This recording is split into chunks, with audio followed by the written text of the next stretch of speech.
in its fourth year, Green Office Week 2012 is an initiative designed to address green issues in the workplace and encourage office workers to adopt practical ways to help the environment. And this week has been marked as the week to introduce a new policy: start recycling, reduce your carbon footprint, or buy eco products. And joining us now for more on their initiatives is Wayne Samson, the CEO of Ellies. Wayne, thank you so very much for joining us. Great to have you on the program. And I know you've been doing a lot within this space. So I think because it is Green Building Office Week, let's touch on the fact that you have been starting to turn some of your buildings into being sustainable and environmentally friendly. You're saying that you need to practice what you preach, so this Correct. is what you're doing. So tell us how you got this right. Well, first of all, our renewable energy head office, we've taken that completely off the grid. We haven't drawn electricity off the grid since October 2010. And just goes to show what we can do with PV panels, recycling of rainwater, energy efficient lighting, etc. And then on our main head office and warehouses, we put energy efficient lighting in, sensors. We've reduced our electricity bill from 250,000 a month to 150,000 a month. So not only saving energy, but it's actually beneficial to the business. Are you completely off the grid in some instances? Yeah, the renewable energy head office is totally off the grid. And that's got about 25 to 30 offices in it. Okay, so tell us, I mean, you're saving this money every month, 100,000 Rand per month, yeah, essentially. But how much did it cost to actually put in all the right equipment and technology that is required to save this much electricity? On the head office building, it cost us just under 1.5 million. So you've got to pay back in about 15 months, which is very reasonable. And in 15 months' time, we'll certainly reap the benefits of it. So this is a long-term investment, sure essentially. Okay, so what's even more exciting in terms of what you have been doing is the Project Power Save campaign that you've embarked on. Because you've also been working with Eskom. You've worked with 200,000 homes. You've saved 45 megawatts of electricity in basically almost 2 months. In fact, you beat your own target. Yeah. And now Eskom wants to help you do this again. Well, we're carrying on with the Project Power Save. To date, I think it's around about 9 weeks later, we've now taken over 70 megawatts off the grid. And what's nice about this is that we're going into people's homes, so it's not purely a swap out, but we're going to homes and actually installing the devices in people's homes and educating them how to save power. And it's not only about lighting, but we're putting energy efficient shower heads in, geyser timers, so it's all the latest technologies. And hopefully this will initiate people to start thinking energy wise like the rest of the world is. And it's not just the one-off we're putting in their homes, that when they have to replace, they'll go energy wise.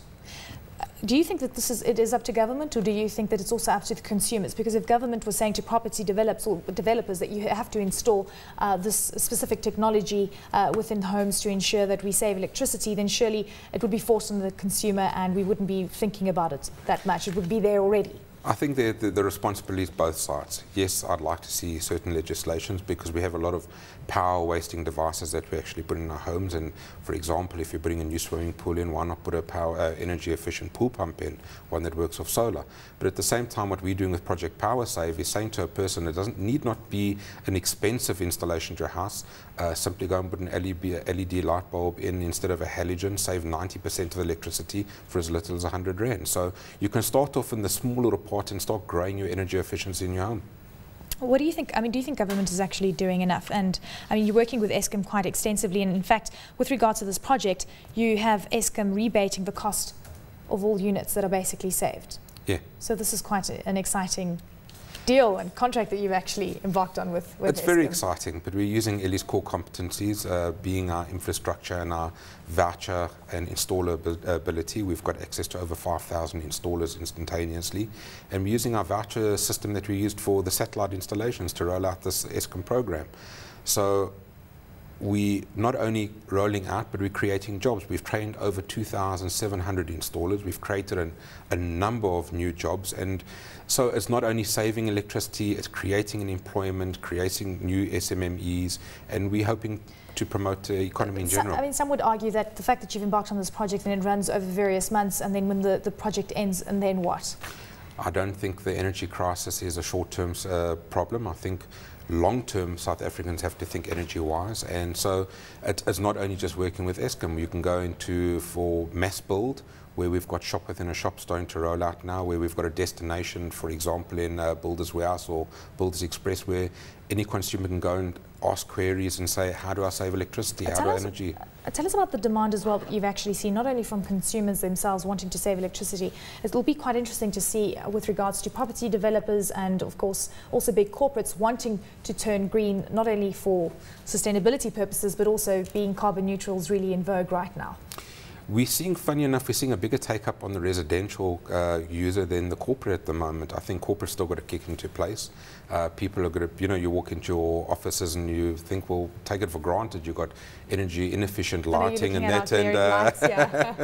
And so we've got to start, corporates have also got to start taking their place. And maybe if the corporates take it more seriously, they'll lead their own employees to take it more seriously in their homes. That's quite interesting. I mean, so you're saying that corporates aren't taking it that seriously right now, because I think we're bombarded with a lot of the banks going carbon neutral in many ways, but perhaps they're not really thinking about the operational issues that could come through from saving electricity. Sure, I think, you know, there's total misconception about energy saving. Everyone thinks it's a very, very big ticket item. It doesn't have to be. You can start off small. Start off in a business where you can put solar water heating systems for your hot water in your taps.